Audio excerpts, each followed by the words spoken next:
Alright, so if you click to this video, you are probably an aspiring speaker or maybe a business owner or anywhere in between that in which you find that public speaking is something necessary to improve.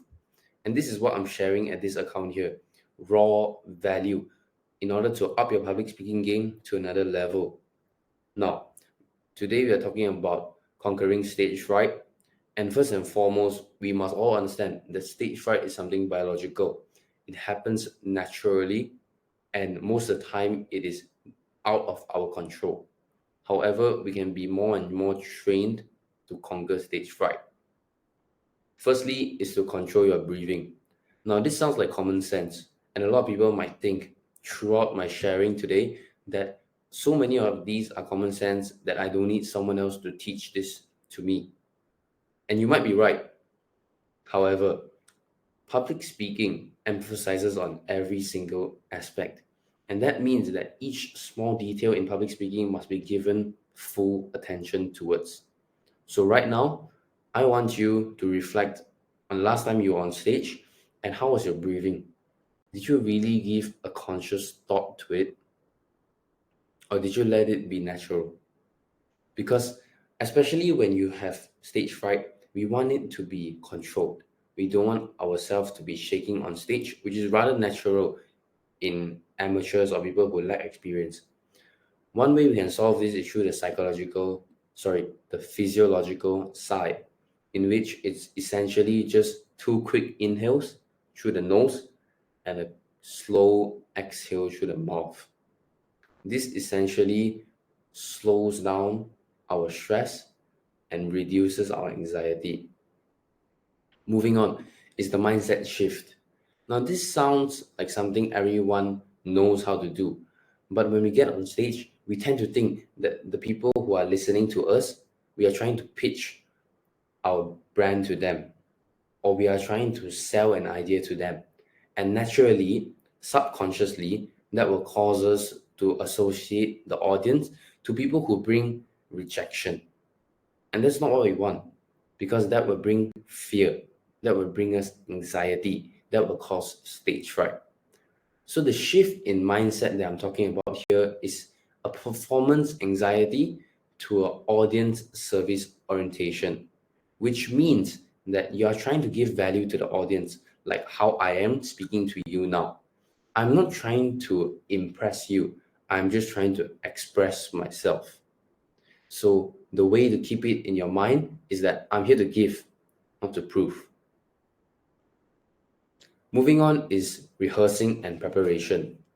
Before the speech, you might think that you know what you're talking about. You have been in this business, you have been in this field for so many years that you definitely know what you're about to talk about. However, once we step into the center of that stage, it is a whole new level of anxiety that hits you. You will get shivers, your legs will start shaking, your hands will be, you don't know where to put them, and basically you're just in the state of flight or fight. So when the adrenaline kicks in, you have no idea what to say to begin your speech.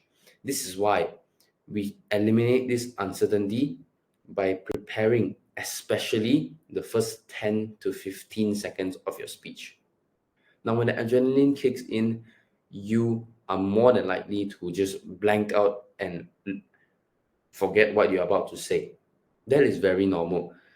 This is why we prepare the first few moments of the speech and also the key transitions of your presentation so that you can actually have a guidance beforehand.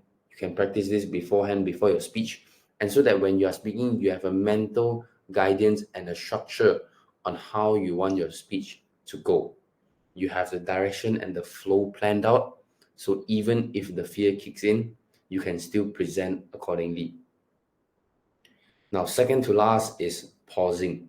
Pausing is one of the most important aspects in public speaking, and I can't emphasize more why is this so. Pausing essentially reduces your filler words, and that does a lot for you, like so much that you don't even realize.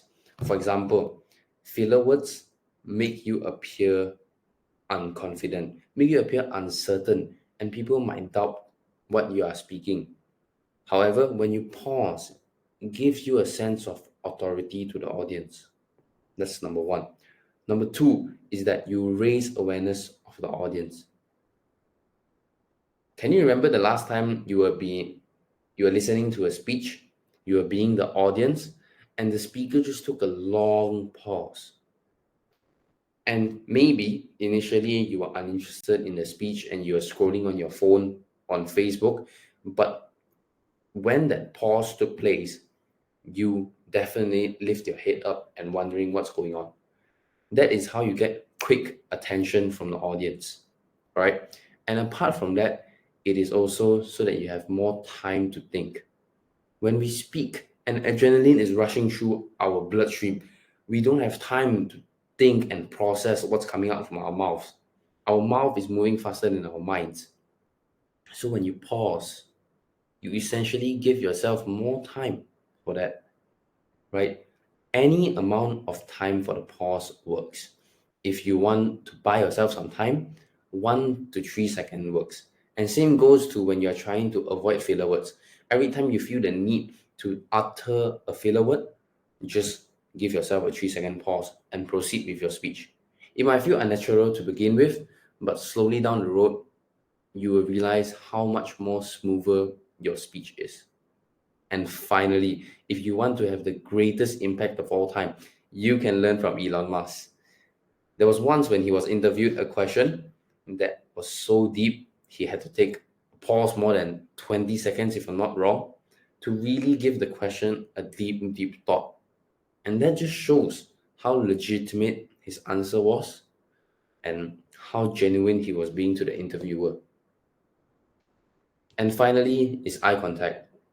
Now, throughout this video, I've been balancing eye contact with the camera. Wait, not the camera, with part of my screen, which is the place showing my image right now, and obviously my presentation in the center over here. And it is important to balance your eye contact between two areas at all given times when you are presenting to an audience, especially when you're on stage.